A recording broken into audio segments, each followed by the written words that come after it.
In the heart of ancient Egypt, where gold shone like a reflection of the sun and precious stones were believed to be fragments of the divine, jewelry was never merely decorative.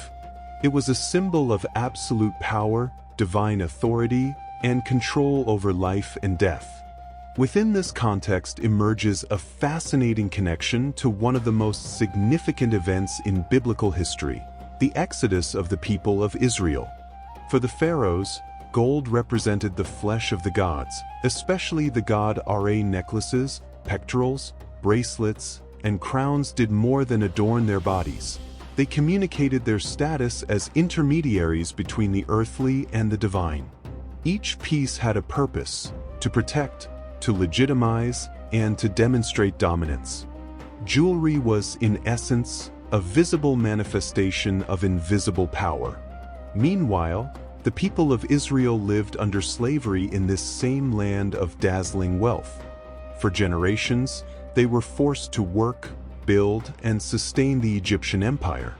It is likely that many of them participated in crafting these very treasures, shaping gold that would never belong to them.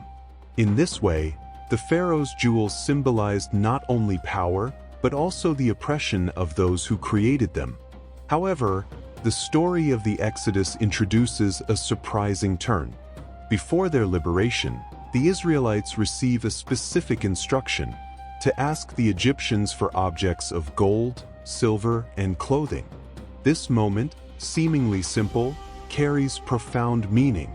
What once symbolized slavery and domination now becomes an instrument of freedom. The jewels change hands. The gold that once represented the power of Pharaoh becomes the possession of the oppressed people. This act is not merely material, it is deeply symbolic. A transfer of authority, a reversal of the established order. Egypt, which had accumulated wealth through forced labor, now sees part of that treasure leave alongside the slaves who are becoming a free nation. But the story does not end there. In the wilderness, that same gold is used to build the tabernacle, a sacred place of encounter between God and his people. The jewels cease to be symbols of human power and become elements of divine worship. Gold no longer represents domination, but spiritual presence. Yet, there is also a moment of tension. Part of that gold is used to create the golden calf, an idol that reflects the internal struggle of the people between faith and the lingering influence of Egyptian culture. This episode reveals that although the people have been physically freed, they are still undergoing a deeper spiritual transformation. Thus, the pharaoh's jewels tell a story far deeper than they appear. They are silent witnesses to oppression, liberation, and transformation.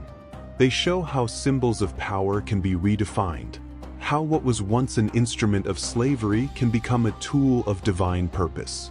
The Exodus is not just a story of escape, but of identity transformation.